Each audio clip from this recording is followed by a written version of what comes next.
Cabinet मंत्री सुरक्षित नहीं है, उसके ऊपर जानलेवा हमला हुआ, तो इससे आप जान लीजिए कि कानून व्यवस्था नाम की चीज ही नहीं है प्रदेश के अंदर। अगर सरकार नहीं समझी, नहीं संभली, नहीं सुधरी, अगर इसी तरीके की रवैया रही तो कांग्रेस दो हाथ करने के लिए हमेशा तैयार है। इसमें यानी कि जो तमाम घटनाएं घट रही हैं, ये अपराधी आए कहाँ से, ये माफिया आए कहाँ से, सरकार ही बता दे। अगर अपराधी उत्तर प्रदेश छोड़ दिए हैं तो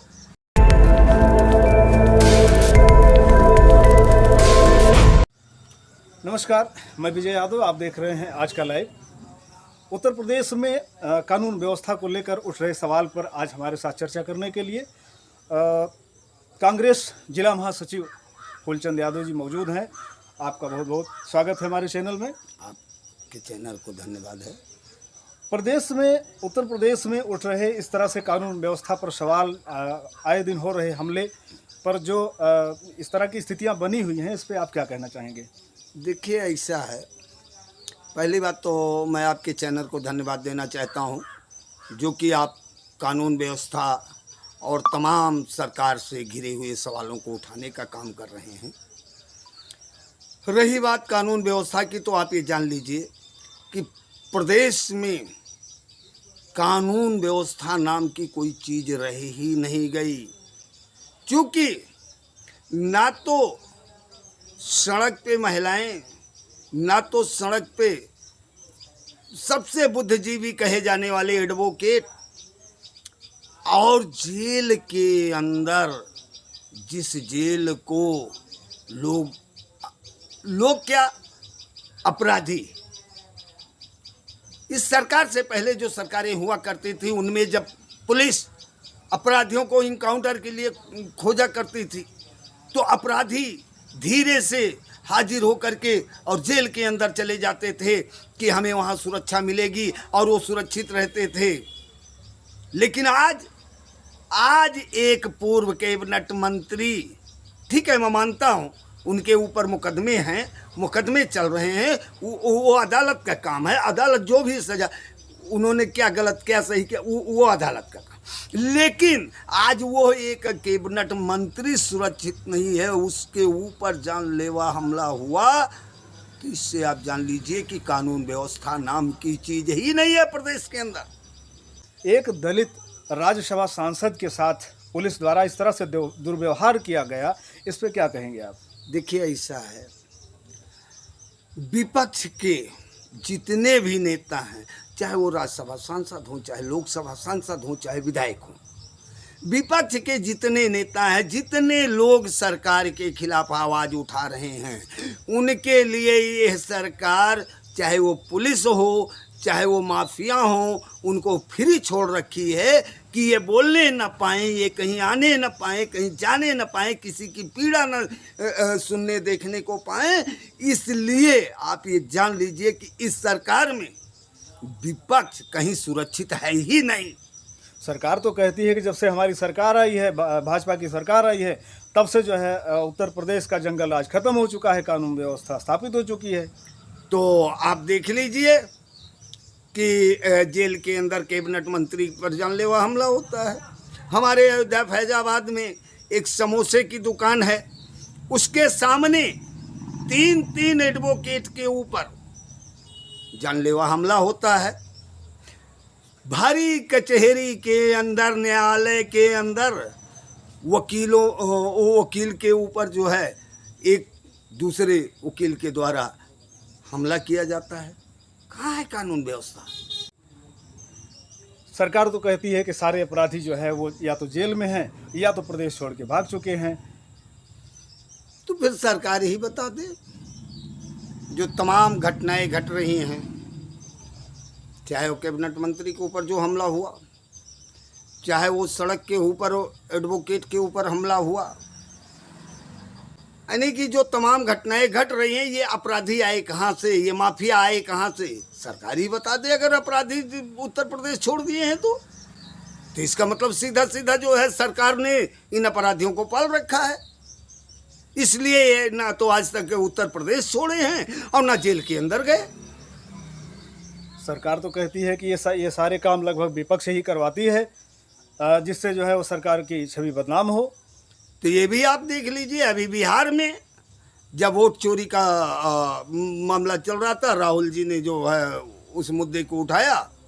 जब राहुल जी मंच छोड़ करके चले जाते हैं, तब जो व्यक्ति आकर के एक अमर्यादित शब्द बोलता है और जब वो पकड़ा जाता है, पुलिस उसे अरेस्ट करती है और उसकी आईडी जब देखी जाती है और राजनैतिक कैरियर जब देखा जाता है, तो शिवराज सिंह चौहान जैसे बड़े नेताओं के साथ उसका जब फोटो मिलता है, तो आप जान लीजिए कि कौन सरकार की छवि धूमिल कर रहा है या कौन गुंडई करवा रहा है।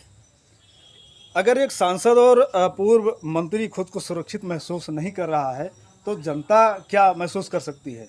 ये आप जान लीजिए, इस सरकार में ना तो किसान सुरक्षित है, ना नौजवान सुरक्षित है, ना तो छात्र सुरक्षित है, ना बहन बेटियां सुरक्षित हैं।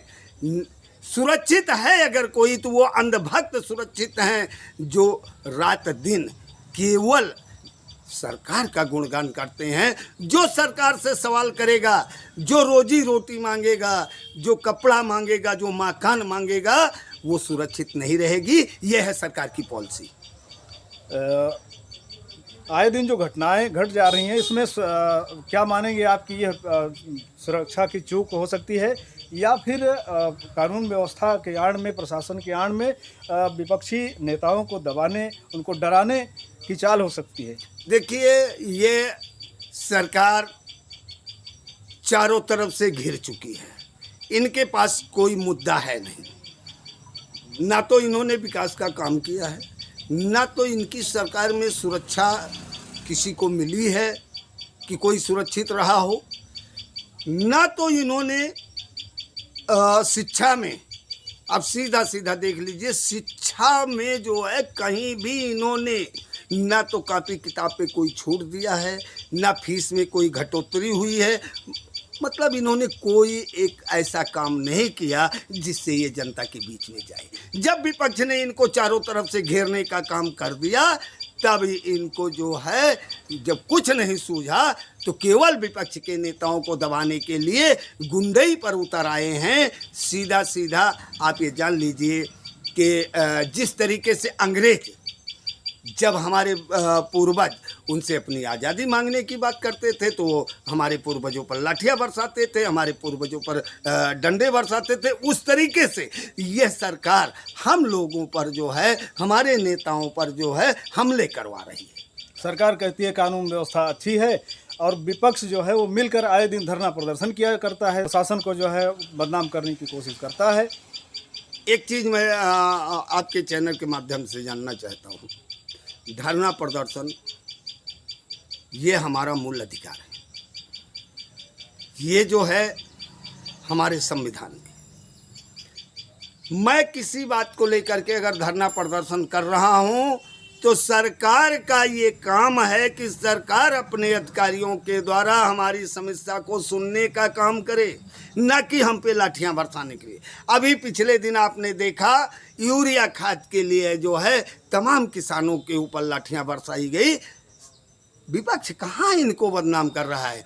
विपक्ष तो केवल जनता की आवाज़ उठा रहा है। ये उस आवाज़ को दबाना चाहते हैं, सुनना नहीं चाहते।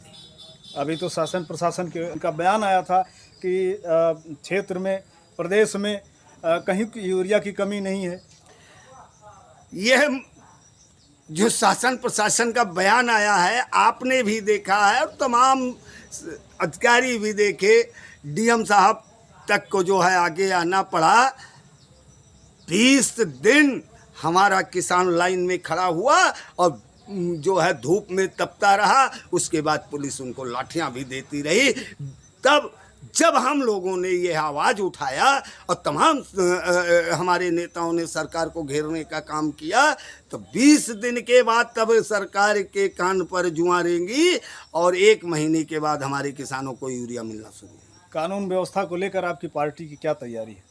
हमारी सीधी तैयारी है, अगर सरकार नहीं समझी, नहीं संभली, नहीं सुधरी, अगर इसी तरीके की रवैया रही, तो कांग्रेस 2-2 हाथ करने के लिए हमेशा तैयार है, इसमें कोई दो राय नहीं है। सरकार की मनमानी हम नहीं चलने देंगे। सरकार जितना मर्जी उतना हम लोगों को दबाने का काम कर ले, लेकिन हम लोग रुकने वाले नहीं हैं। सरकार की ईंट से ईंट बजाने का काम यह कांग्रेस पार्टी के कार्यकर्ता करेंगे, ये इसमें कोई दो राय नहीं। बहुत बहुत धन्यवाद। आपने बेबाकी से अपने बात को रखा। आपको यह विचार कैसा लगा कमेंट के माध्यम से अवश्य बताइएगा। मिलते हैं अगली वीडियो में अगली खबर के लिए। नमस्कार, धन्यवाद।